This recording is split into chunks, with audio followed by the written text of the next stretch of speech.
بەناوی خوای بەخشندەی میهرەبان سڵاوتان لێبێت بەڕێزان لە بەرنامەی ئەمڕۆ قسە لەسەر گۆڕانکاریەکانی سووریا دەکەین لێکەوتەکانی لەسەر عێراق و خۆڕەڵاتی ناوەڕاست و ناوچەکە چی دەبێت و ئایا ئەو گۆڕانکارانەی کە لە سووریا ڕوویاندا ئایا لە عێراق دووبارە دەبنەوە و ئایا سیستەمی حکومڕانی چی بەسەردێ وەگەر جمەجۆڵێک هەبێت لەلایەن لایەنە شیعەکان و سوننەکان ئایا کورتیس ئامادەیەکی هەیە بۆ ئەو گۆڕانکاریانە و پرسی گروپەکانی مقاومەی ئیسلامی یاخود گروپە چەکدارە شیعەکان لە عێراق چی بەسەردێ و لە دوایین سەردانیشدا باز لەوە دەکرێت کە وەزیری دەرەوەی ئەمریکا باسی لەوە کردووە کە دەبێت و گروپانە لە چوارچێوەی چەک لە دەستی دەوڵەتدا بێت و لە دەستی ئەو گروپانەدا نەبێت. ئەم پرسانە لەگەڵ یەک لە بەڕێزان دکتۆر بەیات عەلی سەرۆکی پەیمانگای پلانی استراتیژی بۆ پرسە دیپلۆماسیەکان لە هەولێرەوە، هەروە دکتۆر ئیبراهیم محەممەد پسپۆڕی زانستە سیاسیەکان لە بەریتانیاوە لە لەندەنەوە قسەی لەسەر دەکەین. سوپاسی ئامادەبوونتان دەکەین. کاکتۆر بەیات بەخێر بێنگە لە بەڕێستانەوە دەست پێ بکەین سەبارەت بە سەرەتاگەر لە وێنە گشتێکەوە دەست پێ بکەین کەوتنی ئەسەد ڕژێمی ئەسەد چ کاریگەرێکی لەسەر خۆڕڵاتی ناوەڕاست و دواییش بینە سەرەوەی کە بە دیاریکراوی کاریگەریەکەشی لەسەر عێراق چییە؟ بەناوی خوای گەورە میهرەبان زۆر سپاس کاک حەچیم، سپاس بۆ ئێوە، سپاس بۆ بینەرانی کەناڵی پەیام هەمیشە سەرکەوتوو بن. لە ڕاستیدا ئەو بارودۆخە ناهەموار و ناکامەی کە لە سووریا ڕوویدا زۆر جیاواز لەوەی کە لە عێراق ڕوویدا، ئەوەی لە با بڵێن بەهاری عەرەبی ئەوانەی کە ڕوویدا بەڕاستی کات و ساتێکی زۆر ویست، بەڵام لە ماوەی کەمتر لە 12 ڕۆژ یاخود بڵێن 11 ڕۆژ هێزێکی زەبەلاحی 50 ساڵی دیکتاتۆری فاشی قەمعی دژ بە وڵاتی خۆ و دژ بە گەل و گەلانی هەموو سووریا بە ماوەیەکی وها زۆر کورد بڕوە ئەو هێزە زەبەلاحی کە ئێران و هەروەها با بڵێن رووسیا کە بەڕاستی زوو سەحبیان کردەوە کشانەوە وان لە حافز ئەسەد کرد بە زووترین کات وڵات بەجیبێری شتێکە بەڕاستی شیکردنەوەکانی ئاسان نییە ئێمە پێرەسە خاڵێک دابگرین بەن وڵای ئەو خاڵە ئەوە تەواو کۆتایەکەتی. هەمومان دەزانین کە ئەبوو محەممەد جۆلانی واتە ئەحمەد شەڕی ئێستا کە پێیان ئەبوو محەممەد جۆلانی مکافە ئەو بە ئینگلیزی گوتنی باونتی 10 ملیۆن دۆلاری لەسەر بوو کە بیجیرێ و لە کەسێکی لیستی تیرۆریست بوو، دوای ئەوەی کە لەگەڵ قاعیدە بوو، دوای هاتە ناو داعش و دوای لەگە هەمویان جیاواز بووە، ئێستا تەحریری شامی دروست کرد. ئەمە یعنی گەهەنگاوێک کە بەڕاستی شیکردنەوەکانی ئاسان نییە. ئێمە ئێستا بڵێن وەڵاهی ئەو ئینسانە هات و یەکسەر سووریا لەو هەموو ئەزمانە ڕزگار کرد ئەگەر شتێکی لە پێشەوە یاخود لە دواوە نەبێتن. بەڵام ئەوەی کە جێگای باسە ئەو کەسە ئێستا بە هەموو شێوەیەک دەوێت سیستەمەکی دیموکراتی لە سووریا دابیم کات و لە هەموو سەیتر دەوڵاتانی دنیا لە زمانی هیم ئەوڕۆ مندوبێکی زۆر گەورە لە سەئاستی دیپلۆمەتکاری ئەمریکا لەگەڵ دوو کەسان هاتن بەربەرا بە ناوی بەربەرا هاتن مقابلەوەکو چاپێکەوتنیان لەگەڵ با بڵێن بەڕێز ئەحمەد شەرع کرد بۆ ئەوی کە داهاتووی سووریا بزاندرێ. ئەحمەد شەرع لەو بارودۆخی ئێستا بە هەموو شێوەی خۆی دەپارێزێ، بە هەموو شێوەی خۆی دەپارێزی و ناوێ هیچ شەڕێکی خوێناوی ناو سووریا دروست بێ ئەگەر دەوڵەتانی ئەقلیمی بە تایبەتی تورکیا کە ئێستا ناوێ ئەو تەجروبەی حکوومەتی هەرێمی کوردستان یاخود ئەوەی کە لە کوردستان ڕوویدا دووبارە بێتەوە. چکە کەسە لەو بارودۆخی ئێستا تورکیا بیەوێتن ئەگە تورکیا یعنی حەسمی ئەو مۆزوعە نەکاتن ئەمە بێگومان ئەو دووبارە دروست دەبێتەوە لە سووریا، ئەمە دووبارە خەتەرناچی لەسەر تورکیا دروست دەکاتەوە. باشە کاکتۆر بە کورتی دوای دێمەوە خزمەتت کەوتنی ئەسەد بە تەواوی نەخشەی ڕۆژ هەڵاتی ناوەڕاست بڵێن ڕۆڵی هێزەکان هێزی نێودوڵەتی ئیقلیمی بە تەواوەتی تێکی داوە، ینی قۆناغی نوێ هاتووتە ئاراوە؟ بێگومان ئاشکرایە ینی مەسەرەن قەتەر و تورکیا و ئەو خەتەی کە با بڵێن لەگە ئەمریکا دژ بە رووسیا و ئێران حتمما کاریگەریی زۆریان لەسەر هەبوو ئاسان نەبوو بڵێن بە تەختیتەکی ڕۆژێک دوو ڕۆژی دروست بێتەوە. قەتەر و تورکیا زۆر لە مێژە هەوری ئەوە دەدەن و دەچیانزانی بار و دۆخی سووریا زۆر لە بەڕاستی لە تەم و مژێکی زۆر ناهەموارە بنیەی تەحتی کەوتووە، ینی وڵات بەرەو ئینهیار دەڕواتن. ئەمانە هەموو عواملی مساعد بوونەوەی کە بەڕاستی سووریا لە ماوەیەکی زۆر کەم بتوانانی بڕوخێتن. بەڵام بری ئەوە بێ پلانی وڵاتانی دنیا و لەسەر ئاستی وڵاتانی دنیا و با بڵێن دەوڵەت ئەقلیمیەکان نەبێت ئەمە شتێکی مەحاڵە. بە تایبەتی تورکیا هەروەکو ئەوڕۆ بەڕاستی ترامپیش ئیشارەتی پێدا دەڵێ بەڕاستی ئەو کەسە ئۆردوگان مستەر ئۆردوگان جەنتڵمانە کەسێکی زیرەک بوو توانی ئەوەی بکات بەڵام ئەو ڕێی ئۆردوگانە لەبەرەوەی ئۆردوگان یەک لە وتە بەناودارەکانی ببوورە کاک حەچیم بە ئینگلیزی ئەو قسەی دەرمەوەلۆیکە وتەکە ئی خۆتی دەقی وتەی خۆتی دەرێ how are you I'm not good یعنی ئەتو چۆنی ئەگەر پارەت نەبی if you have no money who are you ئەگەر ئەتو پارەت نەبی ئەتو چی if you have money ئەگەر پارەت هەبی خەڵک پێ دەرێت تۆ چۆن یعنی سیستەمی تەرامپ زۆر بە ئاشکە بەڵێ ئەو وتەی بەناوبانجی ئێستای ترەمپە کە لە دوای ئەو هاتنەوەی کە ئێستا حالیان واباز دەکاتن لەسەر ئەوەی کە کەسێکی بززمان و ئیقتصادا لەسەر ئەو ئەساسی بەڕاستی پشتگیرێکی زۆر حالیان دەکاتن دوای دەتوانین بە تەفاسیل باسی ئەو مۆزەکان بکەین لەگەڵ پرسیارەکانی بەڕێزت دێمە خزمەت کاک دکتۆر بەیاد کاک دکتۆر ئیبراهیم جەنابیش بەخێر بێی سوپاسی ئامادەبوونت دەکەین بە دیاریکراوی ئەگەر بەڕێزت چیکردنەوەمان بۆ بکەی ئەوەی کە لە سووریا ڕوودا گۆڕانکاریەکانی سووریا لێکەوتەکانی چی لەسەر عێراق چونکە هەم لایەنە شیعە دەسەڵاتدارەکان ترسێکی زۆریانێ وەکو عێراق وەکو لایەنی ئەمنیش هێزێکی زۆری لە سنوورەکانی لەگەڵ سووریا بڵاو کردێتەوە بەنای خۆی بەخشنی مێرەبان زۆر سپاس بە بەڕێزتان بۆ میوانە بەڕێزەکەتان بۆ کە بینەرانی کەناڵی ئاسمانی پەیام ئەلبەتە بارودۆخی کە ئێستا لە سووریا هاتووەتە ئاراوە ئەوەی کە ئەسەد ڕۆیشتووە و سیستمێکی جیاواز یان کۆمەڵێک لێکەوتەی لەسەر ئاستی ناوچەکە و دەوڵەتان بەجێهێشتووە بەڕاستی پێویستی بە هەڵوەستەکردنی زیاتر و تێڕامانی زیاتر هەیە بەڵام سەبارەت بە عێراق دەوڵەتێکە سنووری بەردەوامی لەگەڵ سووریا هەیە و بەردەوامیش پەیوەندی هەبووە لەگەڵ ینی ئەم دوو دەوڵەتە پەیوەندیان هەبوو بە تایبەتیەوە ڕێڕەوێک بۆ گەیشتن بە حیزب الله لەلایەن ئێرانەوە و هێزی عێراقی مەسەلەن چەکدار لەوێ دژی مەسەلەن ئۆپۆزیسیۆنی سووریا شەڕیان کردووە و علاقەیەکیان هەیە پێکەوە هەم لە ڕووی مەزهەبی و هەم لە ڕووی سیاسی و هەم لە ڕووی بارودۆخانەی کە دروست بووە بینیمانە 2014 کاتێک کە داعش هات لە سووریاوە هەداغڵی عێراق بوو لەبەرەوە کۆمەڵێک با بڵێن پەیوەندی هەیە کۆمەڵێک کۆمۆنیکیشن هەیە کۆمەڵێک بڵێن لینک هەیە لە نێوان ئەم دوو دەوڵەتەدا بەتایبەتی لە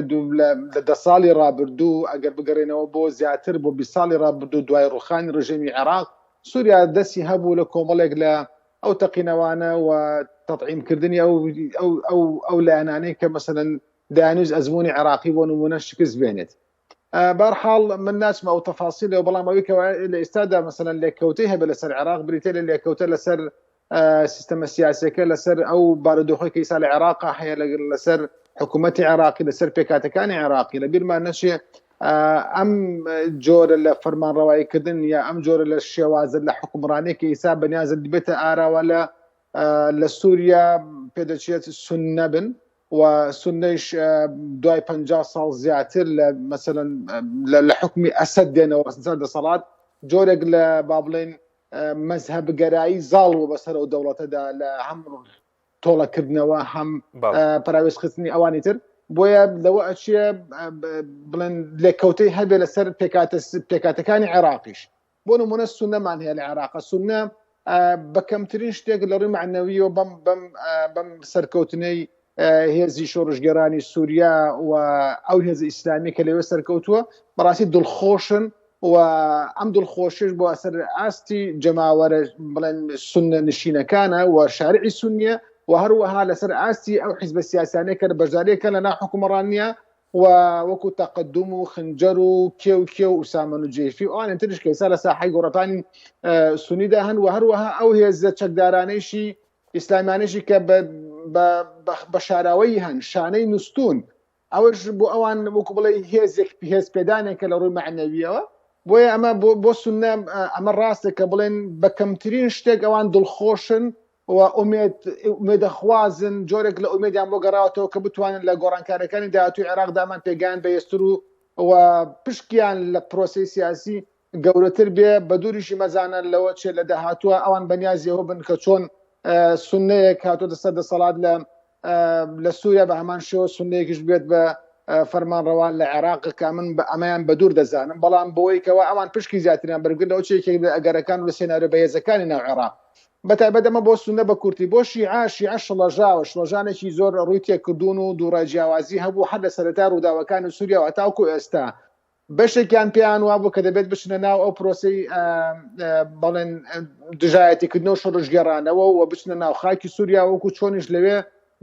خەڵکیشیان هەبوو و گروپی چەکداریشان بۆ گروپەکان کشاندەوە بەڵام لە ئاخیرا بریاراندا کە بەشداری نەکەن وە هاتە سەرەوە ڕێیەکەوە ئەوان بێلایەن بن لە مۆزعە بەڵام لە چاودێریکردنێکی بەردەوامدا بوون بەڵام کەسێنان کرد ئێران و رووسیا هیچ شتێک ناکە ئەولاتر کە عێراق هیچ نەکە لە هەمان کاتدا ئەمریکەکان پامێکی زۆر توندیان بە دەسەڵاتدارەتیان عێراقی دابوو ئەو کاتیش کە ئەگەر بێت و تداخل بکەن ئەگەر بێت و مەسەلەن جۆرە لە جۆرەکان بچنە ناو کێشەیەکەوە کاتێ ئێمە بە شێوازە لە شێوازەکان سزاتان دەدەین بۆیە ئێستاش کە دەبینین لەسەر ئاستی عێراقی لەسەر ئاستی هێزە چەکدارە شیعەکان فشارێکی زۆران لەسەر لایەن وڵاتی یەکگرتووەکانی ئەمریکا دەبێت ئەو هێزە چەکدارانی کە لە دەرەوەی یاسان یا لە دەرەوەی سیستمی بەرگەری عێراقی بێن ناو سیستمی بەرگەری عێراقیەوە و ئەوان هێزێکی چەکداری میلیشیای ناو خاکی عێراقدا مثلا قبول ناکەن پیان قبول ناکرێت ئەمانە هەمووی بەرنامە بۆیە شیعەش لەژاوە ئایا بەرنمەیەکی جیاواز هەیە بۆ عێراق ئایا ئەم پێکاتەوە هاوکێشەیەکی ئێستا لە عێراقدا هەیە سونە شیعە کورد ئەمە کە ئێستا شیعە باڵادەستە لە عێراقدا و دەسەڵاتی بەدەستەوە و زۆربەی ناوەندە گرگەکانی بەدەستە ئایا ئەمە لەدەست ئەوان وەردەگیرێتەوە یا وەرناگیرێتەوە لەبەرەوە لە بەردەم مەترسیەکی گەورەدان و ئێستا شڵەژانەکە ڕووی کردێتە ئەوەی کوا بترسن ئایا چۆن مامەڵە لەگەڵ سووریادا بکەن یعنی هەنێک جار لە هەنە لاەنە شیعەکان ئێستا بە خیتاباتی با بڵێن گشتی ئەدەن ناتوانن بە شێوازێکی تەواو پشتگیری ئەحمەد شەرع و هەیئەی تەحریری شام بکەن بۆی کەوا ئەمانە دژی بۆ نمونە جمهوری ئیسلامی ئێرانن چونکە ئەوانش مەسەلەن درێژبووی جمهوری ئیسلامین بۆیە ئەترسن لەو بابەتانە مەسەلەن جۆرێک لە جۆرەکان ئەم بارودۆخەی کە هاتۆتە ئاراوە لە سووریا بۆ کەنارگیرکردن یا سنووردارکردنی دەسەڵاتی شیعە بێ لە عێراقدا ئەبێنەوە سەر کورد بەڕاستی کورد لەوە چیە ئەوەی کە دەبیندێت و چاودێری دەکەین بێخەمترین نەتەوە بێسا لەسەر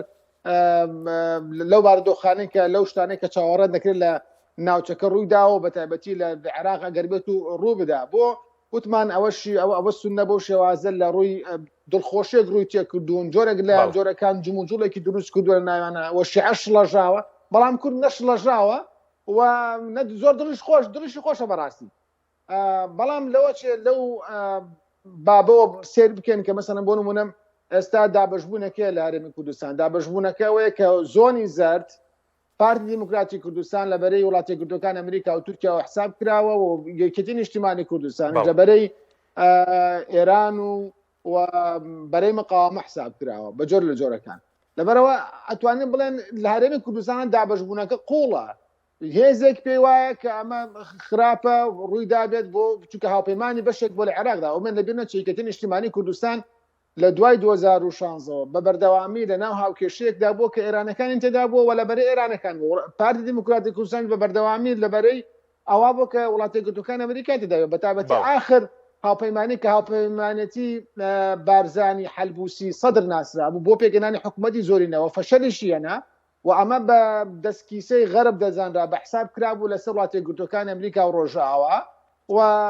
فەشەلی هێنا ئەوانیش لاەنە شیعەکانیش لە جۆرەکان سزای هەرسێک لەمانەیاندا ئەو مقتەدا سەدر چووە دەرەوەی پرۆسەی سیاسەکە و تەواو بوو و زۆربەی لایەنەکە ئەو مەسەڵەن حەلبوسی مەسەڵەن دەرکرا لە پەرلەمان و بۆ نمونە وشار زەباری کە کاندیدی کاک مەسعود بوو بۆ سەرۆکایەتی کۆماری عێراق مەسەلەن لەلایەن دادگای اتحادیەوە دەرهێنرا ئەنی کۆمەڵ لە بابەتانە ئەمان باجی ئەوە شاندا کە لەبەرەی وڵاتی یەکگرتووەکانی ئەمریکان بە شێوازێک کە خوێندنەوەکە ئاوا بوو لەبەرەوە ئەم بابەتانە بڵێن بەڵێ دێمەوە خزمەتت قسەی زیاترەکەین کاکتۆری بەیم کاکتۆر بەیات سەبارەت بە عێراق سنوورێکی و کاکتۆر ئاماژی پێکرد سنوورێکی بەرفراوانی هەیە لەگەڵ سووریا سەیزمەتیچەکەیە لەسەر عێراق بڵێن بەشێکی زۆری سنوورەکە لەگەڵ هێزەکانی سووریای دموکراتە بەشێکیشی بڵێن لابوو کەمالەوە بۆ خوارەوە لە پارێزگای ئەنبار لەگەڵ سووریایە بڵێن هێزەکانی تەحریری شام و ئەوانەیە مەترسی هەیە لەسەر عێراق گەر هەبی یاخود گۆڕانکارێک بەرەوە بێ لە عێراق گۆڕانکاریەکە چۆن دەبێت بێگومان سووریا و عێراق دوو دەوڵەتی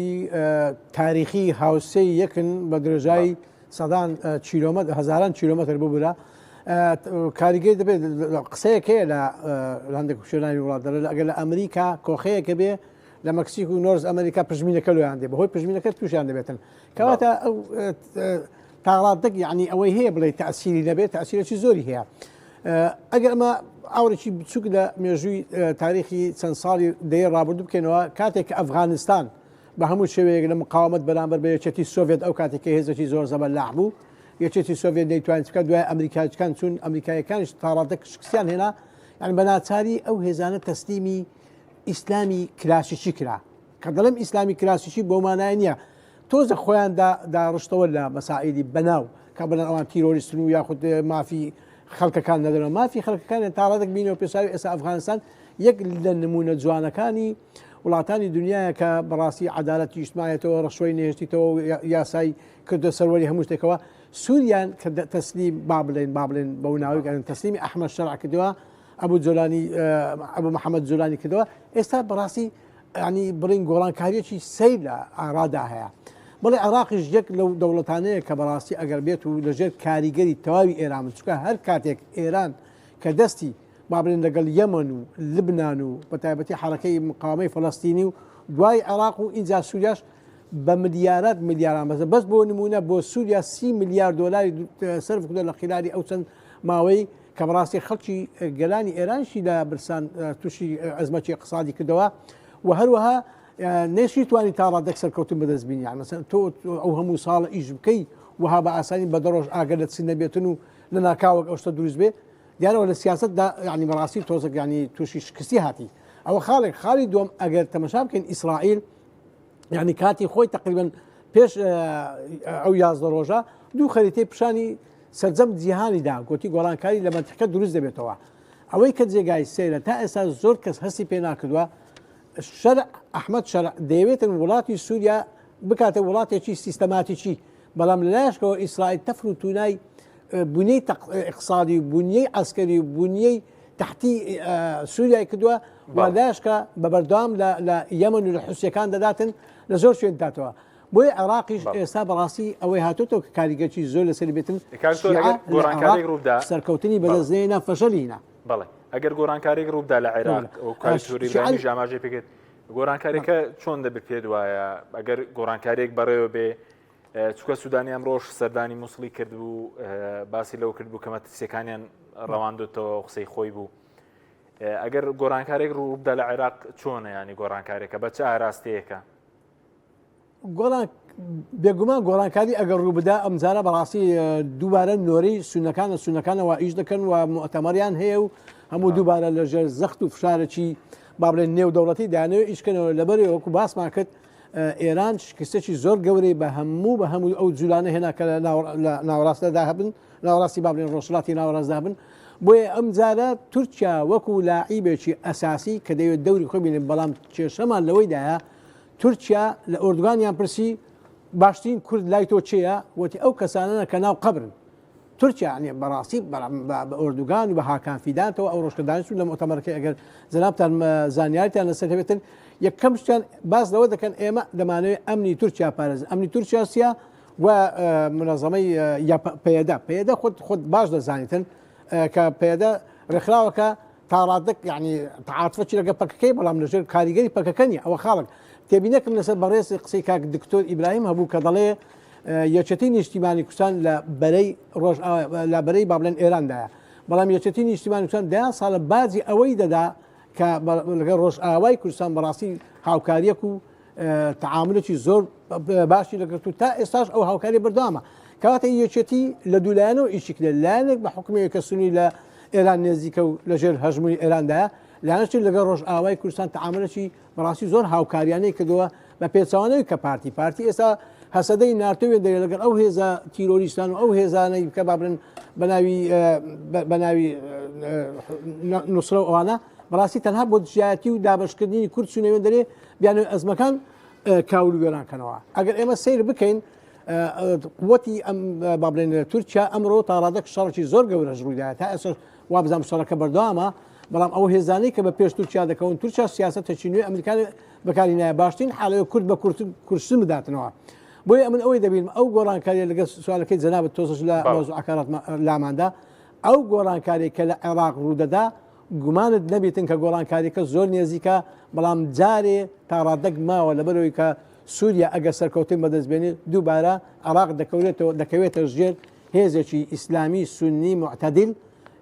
واکو بڵێن کلاسیشی نەک بێتە هێزێکی توندڕەوی ئەوەی کە بەڕاستی نەتوانی ئەو عەدالەت دروست بێت ئەوەی نمونەی کە دیتمان ئەحمەد شەرعیەک لەو کەسانە بوو لەگە ئافرەتێکە وێنەکەی گرت زۆر بە تەبیعی ولای گرت و ئەوە ئافرەتێکی دانا وەکو وەزیر و یعنی کۆمەڵە هەنگاوێکی دانای بەڵام ئەو هەنگاوانە عاقلاتی ئەحمەد شەرع نییە عاقلاتی هێز قوتەکی باش و عاقلانەی لە پشتەوە قوتە ئەمە تەسەوور دەکەم زیاتر ئەمری بە سەرۆکایەتی ئەمریکابی ئەگەنا تورکیا لە پشت ئەو مۆزوعە تا ئەو ڕادەیە کە بیانێ ستەمەکی جوان دروست بکەن لە تورکیا بۆیە ئەمن هەست پێ دەکەم عێراق نۆرەی عێراق ئەم جارە عێراقیش زووترین کات تەسەوور دەکەم ئەو پڕیشکەی بە بڕکەویتن و ئەو گۆڕانکاری سەریعی پێدا دروست بێت. بەڵێ سوپاس دەکەین کاک تۆری برایم سەبارەت بە گۆڕانکاریەکان ئەوەی کە بەرەز وتت سونەکان هیچ زموتۆڵەکەیە لە ناو سونەکان و سەبارەت بە پارتی ویکێتی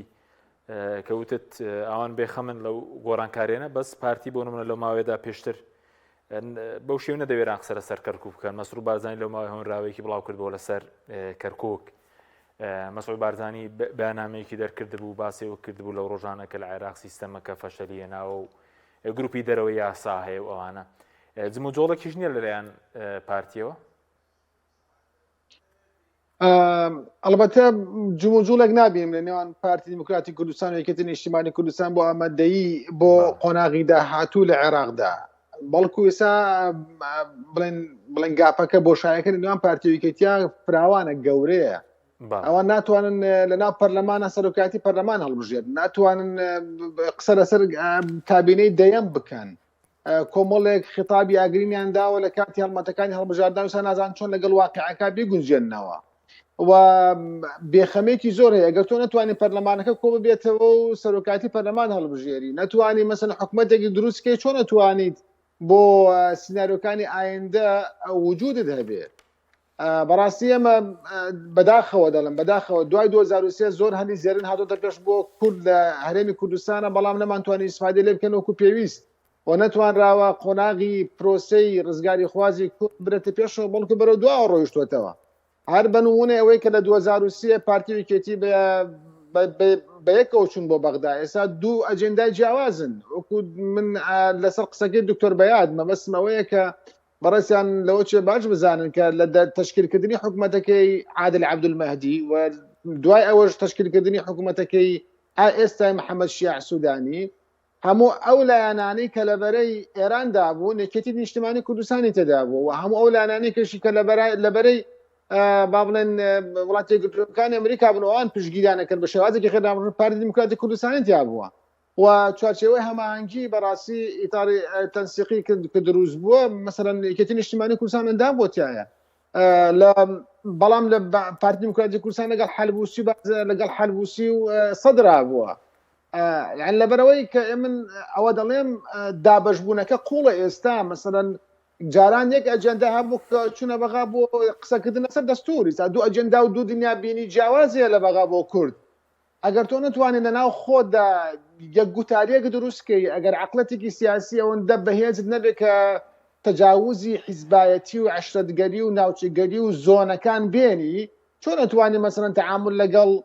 ئایندەی نەتەوەیەکدا بکەی بەباشی لە هەلەکاندا کە دێنە پێش بۆ نەتەوەکەت لەبەرەوە گرنگە ئەوە بزانین لەوە چێ حیزبێکی سیاسی بتوانێت ئیسفادەیەکی حیزبی بۆ خۆی بەدەستبێنێت لە بۆ نمونە لەو سیناریۆنەیەکی بۆ عێراق لە بەردەستە و لە ساحەکەدا هەیە ئەگەری هەیە بەڵام بۆ نەتەوەی کورد زەرەرە بەڕاستی ئەگەر تۆ بێت و هەر حیزبێک بە ئەجەندای جیاوازەوە بچێتە بەغا هەر حیزبێک بە ئەجەندای جیاوازەوە تەعامل لەگەڵ گۆڕانکاریەکان بکات یەکێک خۆی بە براوە بزانێت و یەکی خۆی بە دۆڕاو بزانێت تۆ ئەو بە بەراوە بزانێت و خۆت بە دۆڕاو بزانێت یا بە هەمان شێوە بۆ هەموو حیاسە سیاسیەکان لەبەرەوەی کە ئێستا پارتی دیموکراتی کوردستان خطابەکانی بەو شێوازەیە خطابێک نییە لەسەر ئەساسی گودارێکی یەکگرتووی کوردی بە هەمان شێوە باڵ تاالبان یەکێتە بەغای سەر لە بەغدایە خۆ ئەو نەچووە مەسەن بە ناوی کوردەوە و پارتیش ناتوانێت بە ناوی کوردەوە لەبەرەوە ئێمە پێویستمان بە ناوەندێک ئەو ناوەندە گوتارێکی یەکگرتوو بۆ هەرێمی کوردستان دانێ چاودێری بارودۆخە سیاسەکان بکات چاودێری گۆڕانکاریەکانی خۆڕڵاتی ناوەڕاست و جیهان و عێراق و هەرێمی کوردستان بکات و لە چوارچێوەی تەسکی حیزبایەتی و بەرژەوەندی کەسی و بەرژەوەندی حیزبی و بەرژەوەندی گروپێک بهێنێ بچێتە بەرژەوەندی گشتەکەی کورد نەک لە هەرێمی کوردستان بەتەنها بەڵکو ئێستا تەجاوزگا بۆ ڕۆژاوای کوردستان. بەڕاستی من نایشارمەوە ینی هەموو کەسێک لای ئێمە ئاشکرایە کە متابعەی بارودۆخی سیاسی سووریا، عێراق، تورکیا، ئێرانن کە هێزە سیاسەکانی ئەوانش دابش بوو بەسەر جۆرە دابشبوونیان تێدایە. ئەنە کەسێ ئێستا پاردی پشگیری دەکات و لە دیمەشقە مەزلوم عابدی و هەسە دەست یەکێتی نیشتیمانی کوردستان پشگیریەکە پشگیری کردوشە لا ڕابردووە. ینی ئەم بەڕاستی پێ بڵێم ینی ئەم دابشبوونە خراپە بۆ کورد بۆ قۆناغەکەی ئایندا لەبەرەوە ئەم ڕووداوەی کە ڕوویداوە لە سووریا کۆمەڵێک ئاماژەم پێکردو لە ڕابردووی شەڕەنووسینەکانمانە وەکو چۆن کۆمەڵە دەرفەت دەرەخسێنێ بۆ کورد باوەندەی ئەوەش مەترسیە بۆ سەر کورد. ینی ئەمڕۆ ئەگەر متابعەت کردبێ متابعە کراوەوانەی کە بینیان کە ئەحمەد شەرع و هاکان فیدان قسەیان کرد. یەکێک لە قسەکان ئەوە بوو کە جیاوازیان کرد نێوان دوو چین لە سووریا، چینێکیان دەوڵەت شۆڕژگێر کە هەوڵیان داوە بەشار ئەسەد بڕوخێن، چینێکی تریش چەکدارن لە سووریا، چەکدارەکانی تر و گروپەکانی فەسائیلی تر ئەوە من ضمنی هەسەدە بۆ نمونە. ئەمە ئەم دابشکارێکی خراپە بۆ ئەوە دەسەلمێنێ کە شۆڕژگێرەکان هەوڵیان داوە بەشار ئەسەد و سیستمەکەی بڕوخێنن، بەشدار بوون لە ڕوخاندنەکەی و ڕوخاندیشان و ئێستا دەسڵاتیشان کردو دەست لە ناو دیمەشقا لە شام، بەڵام گروپەکانی تر فەسایلەکانی تر بەشدار نەبوون لە ڕوخاندنی بەشار ئەسەددا، واتە ئەوان شەڕکەر نەبوون لە دژی بەشار ئەسەد، واتە هەوڵیان نەداوە بەشار ئەسەد بڕوخێ سیستمێکی نوێ بێتە ئاراوە. بەڕاستی ئەمە مانا و مەدلولێکی گەورەی هەیە ئەگەر بێت و لێکی بدەیتەوە کە بە مەترسی دەشکێتەوە بۆ سەر هەسەدە، بۆ سەر ئەوان لە ئایندەی سووریادا. ینی یەک جیاوازی هەیە لەگەڵ هەرێمی کوردستان بەر لە ڕوخانی ڕژێمی بەعەس هێزێکی ئۆپۆزیسیۆنی دژی حزبی بەعەس بوون، هەندێک لە قۆناغەکان پەیوەندی هەبووە و دانوستان هەبووە و هێنانی سیوێکی ئابوو کۆمەڵ لەم بابەتانە ڕوویداوە و ئەنی ئەمانە بابەتێکن، بەڵام بە درێژایی کاتەکە ئەم سنوورانە کە لەگەڵ حزبی بەعەس و هەرێمی کوردستان بەکار هاتووە لەن هاوپەیمانەکان و وڵاتە یەکگرتووەکانی ئەمریکا بۆ دژایەتیکردنی بڵێن بەغا و ڕوخاندنی ڕژێم و پارتی یەکێتی وەکو هێزی چەکدار بەشێک بوون لە هێزی وەکو خوان دەڵێن ڕزگارکردنی عێراق لەو کاتەدا، بەڵام هەسەدە بەشدار نەبووە کاکە. ئێستا ئەوتانی ئەمڕۆ باسەکات جیاوازیەکانی لەوانی هەسەدە و ئەوانی تردا لە لاوان هەسەدە و شۆڕژگەرەکانی تردا لەبەرەوە بارودۆخەکەی سووریا بۆ کورد ئێستا لە دەرفەتەوە گۆڕاوە بە مەترسی. ئەگەر هەسەدە زۆر بە وریاوە تاعامل نەکات لەگەڵ بارودۆخە سیاسیەکە کە لە ناو سووریادایە، وەکو ئەحمەد شەرع و هاکان فیدان وتیان هەردووکیان جەختانە سەرەوە کردو کە چەک دەبێت لە چارچێبەی وەزارەتی بەرگری سووریا دەبێت. بەڵێ سوپاس دەکەین کاکتۆر ئیبراهیم. کاکتۆر بەیەت سەبارەت بە ئەگەر گۆڕانکاریێک لە عێراق ڕووبدا بۆ هەرێمی کوردستان بۆ کورد باشە خراپە چۆن ئەگەر ڕووبدات؟ کاک حەشیمجان بەرەوەی باسی وەڵامی پرسیارەکەت دەمەوە هەر خۆت دەزانی ئەمە هەڵبژاردننی مانجی ڕابردووی با بڵێن هەرێمی کوردستان بیستیدا ئومێدێکی زۆر گەورە هەبوو. ئۆزارە گۆڕانکاریەکان بەڕاستی بەرەو پێشەوە ملەتی کورد دوای 100 ساڵ لە خەبات و تێکۆشانی ئەو گەڵان بەدەست بەداخەوە ئەو چی بە با بڵێن بە دیزاین بوو چی بە هەر شێوەکی بوو یەک تەنها گۆڕانکاری ڕوویدا ئەویش ئەوە بوو پارتی دیموکراتی چۆن نەیتوانی بە یەکجار حکومەت تەشویرکا وەکو ئەو 33 ساڵە پێش ئێستا. دووبارە خەڵک زۆر بێئومێد بووە. ئەمە ئێستا تەماشا دەکەین تاکە چارەسەری یعنی بەڕاستی سەرانی دەسەڵاتی کوردستان بە یەکێتی پارتیوە زۆر نەزانانە تەعامل دەکەن، قەت بیر لە بەرژەوەندی میلەتەکان ناکەنەوە، قەت بیر لە بەرژەوەندی کورد و مادەی 140 و هەنگاوە ئەساسی و مەبادیەکان ناکەنەوە. ئەوەی کە بیر لێ دەکەنەوە بەڕاستی بەرژەوەندە تاکەکانیانە و قەتش بیر لەوە ناکەنەوە بەڕاستی ئەگە بێت و ڕۆژە ڕۆژان لێیان بقۆمێ وەکەوەی کە ئەسەد بەڕاستی ئەسەد بە مانای شێر ئەگە بێت و بناوەکەی تەرجمەکەین وەکو ئینسانێکی دڕندە کە بەتەڵ بوو لەو ساحەیە کاتێک کە بووە ڕیوێک چۆن یعنی بەڕاستی ببوورە ینی قسەکەش جوانیە بووە کەسێکی زۆر بێدەسەڵات و گەیشتە ئەو ڕادەیە کە ئێستا لە ڕووی عائیلەوە تووشی شکستی بێ هەتا خێزانەکەی داوای جیاب بۆ هەرێمیش بەڕێوە کاتێک کە تووشی شکستی دەی بۆ دەسەڵاتدارانی هەرێمیش بەڕێوە خۆیان چاک نەکەن هەر دڵنیابە بەڵام دەسەڵات دانانی هەرێم سوود وەرناگرن تۆ تەماشاکە هەفتا ڕۆژ تۆ مەعاش نەدەی چاوەڕێ ئەوەی بکەی پارە هەموو ناتەبێتن و ئەو ملەتە لە برسان بەڕاستی تووشی دایان ئەزمەی بکەی و بێ بازاریەکی یەکزار کۆنتترۆل بەسەر ئەو شارەدا بکاتون بێ ئەو تەجوبەیە تەنیشتت ئەو وەچی گوتنی کۆخەیە کە پژمینەکەی جەناب بدەگرێتەوە لە تەنیشتە تۆ عقل وەرنەگی بیر لەو مۆزوعەکەی کە بەیانی ئەگەرێت خۆمێ دەبێت چیت بەسەردا بێتن یعنی ئەوە بەڕاستی جێگای سەرسوورمانە یعنی ئێستا تەماشا دەکەی خەڵک هەمووی بیری لە بیر و تەشک و هۆشی لەسەر چیە لەسەر معاشە قسەم لەسەر قسەکانی دکتۆر ئیبراهیمی بەڕێز کە بازەوە دەکاتەوە کە کورد زیابوونەوە بۆ دوو باڵ کێشەکە لەوەدا گە دووبارەکە ئایدۆلۆژی بە فکری بە سراعەتی شەریفانە هەبە بەڕاستی ململانەکان لۆ خزمەتی ملەتەکەدا بە وەڵڵا ئێمە هەمومان پشتگیریمان دەکردەوە بەڵام تۆ بەڕاستی بەوەی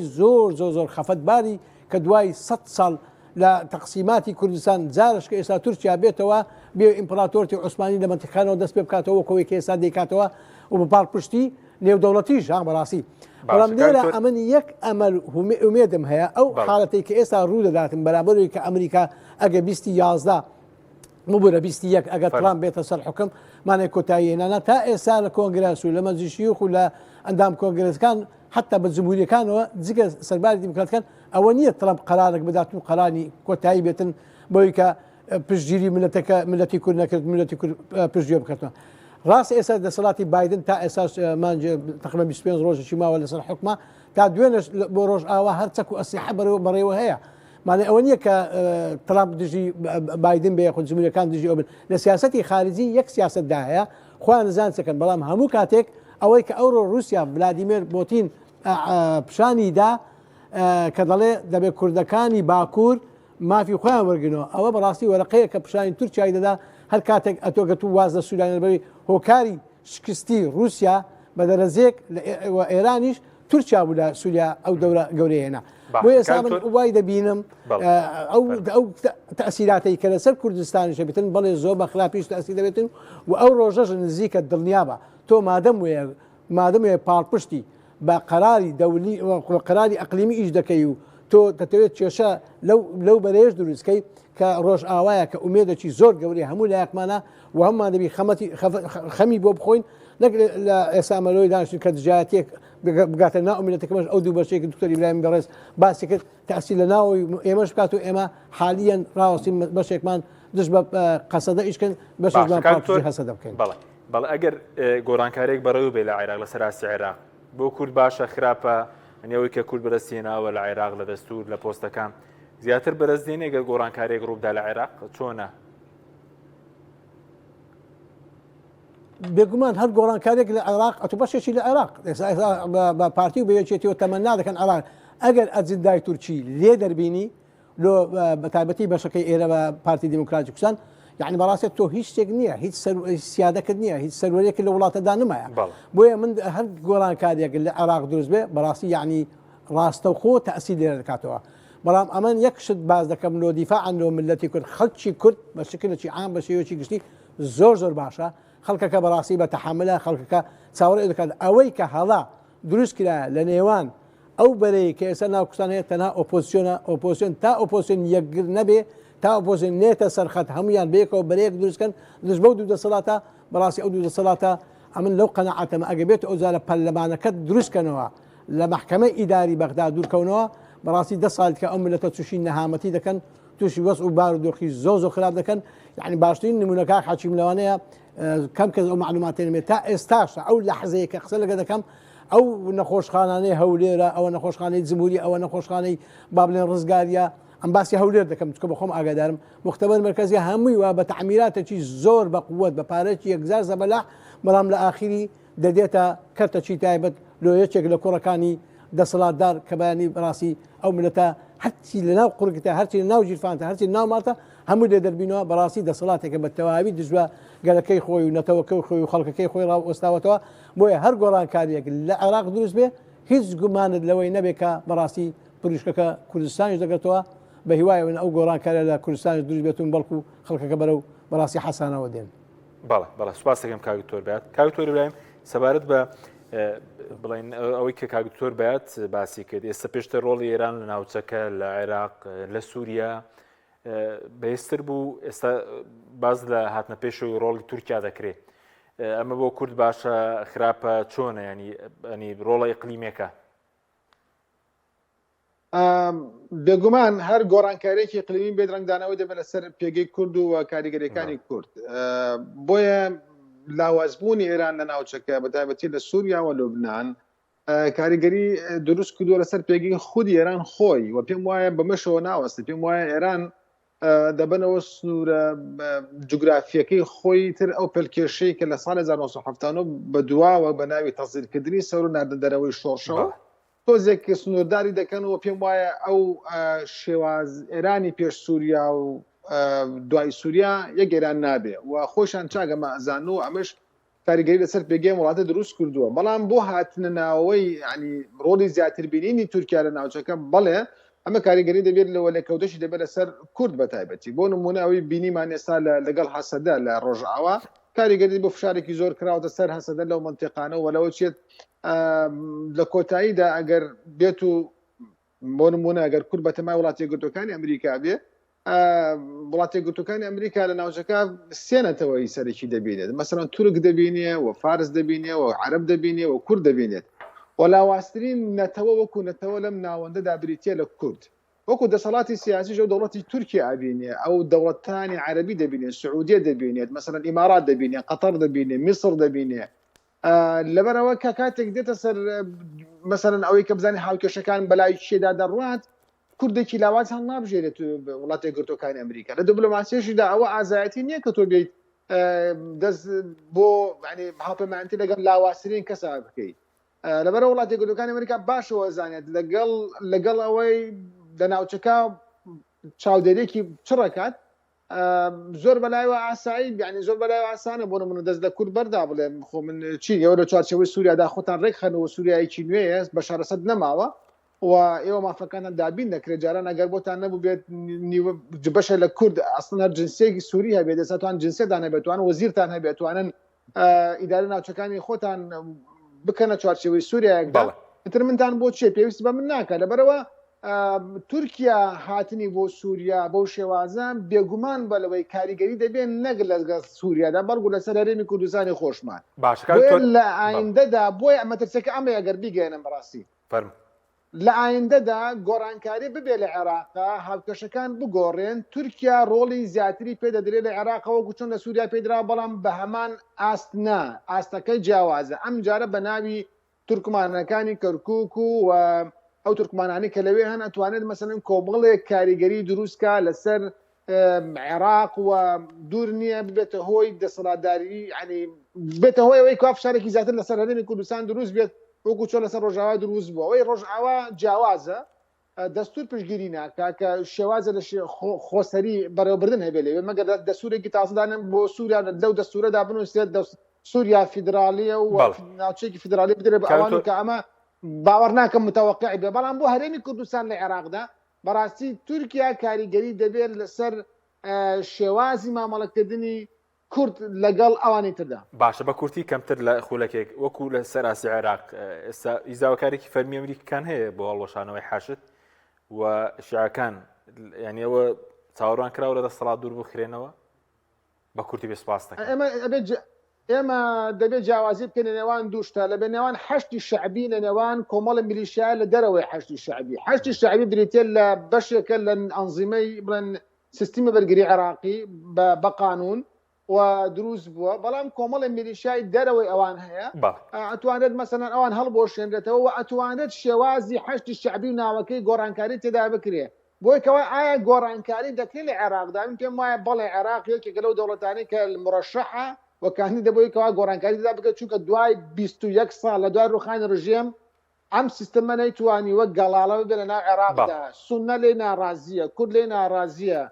شیعە بۆ خۆیان نانتوانێت ئیدارەی واقعەکە بدەن پێم وایە لە ئایندەی انتخاباتی ئایندە هاوکێشەی سیاسی لە عێراقدا گۆڕانکاری گەورە بەسەردا دێت بەڵێ سوپاس دەکەم کاک تۆر بێت خولەکێکیش بۆ بەڕێزت کاتمان تەواو بووە سەوارت بەهاتن سەرکاری ترامپ لە 21 کردێت ئیدارەی نوێ دەست بەکار دەبێت پێویست بە عێراقی جڕوو دەدا بە کورتی بێ سوپاس دەکەم ترامپ یەک قسەی کرد پێش هەڵبژاردن وتی کوردەکان بەشێکی زۆرن یارمەتێکی زۆر ئێمەدا ئەگە ئێمە 6 کەسمان بکوژە ئەوان 10,000 کەسیان بە کوشدا بۆ ئێمە شەڕێکی باشی داعش دەکاتن بەڵێ ئەمن وای دەبینم تورکیا ئەو ڕۆڵەی نابینێ لە ئایندا بێت ئیمپراتۆرەتی عوسمانی دروستکاتەوە بە هیچ شێوەیەک ئەو مەزان بەڵام تورکیا تەڵەیەکی بۆ دانراوە بۆیە واتە سەوە دەکەم بۆ پاراستنی ئیسرائیل ئیسرائیلش دروست دەبێتن کە پاڵپشتیان باوەڕیان بۆیە کە کورد بکەنەوە بەڵام من ئەوەی دەبینم ئەو بۆ تاریخی شەکاک حەشیم ئەو جارە دەسەڵاتی چ لە عێراق چ لە کوردستان دەکەوتە ژێر هەژمونی ئیسلامیەکی کلاسیکی بۆ ئەوی کە پارێزگای لەوان بکەنەوە بیانێت تا ماوەیەک لەبەر وڵاتێکی زۆر دەوڵەمەندا وڵاتێکە تا 380 سال کەمە بەس غازی چەمچەماڵمان کۆتایی نابێ ژێرخان و سرخانێکی زۆر دەوڵەمەندمانە بۆیە بە ئاسانی ئەمریکا وڵاتانی غەرب بە ئاسانی چاپۆشتی لەو بۆ دەکەن و ئامادە هاوکاری کورد بکەن. بەڵێ سوپاس دەکەین دکتۆر بەیار عەلی سەرۆکی پەیمانگەی پلانی ستراتیژی بۆ پرسە دیپلۆماسیەکان هەروە دکتۆر ئیبراهیم محەممەد پسپۆڕی زانستە سیاسیەکان سوپاسان دەکەین. سوپاس بۆ بینەرانی بەڕێز سوپاس بۆ هاوکاران خواتان لەگەڵ.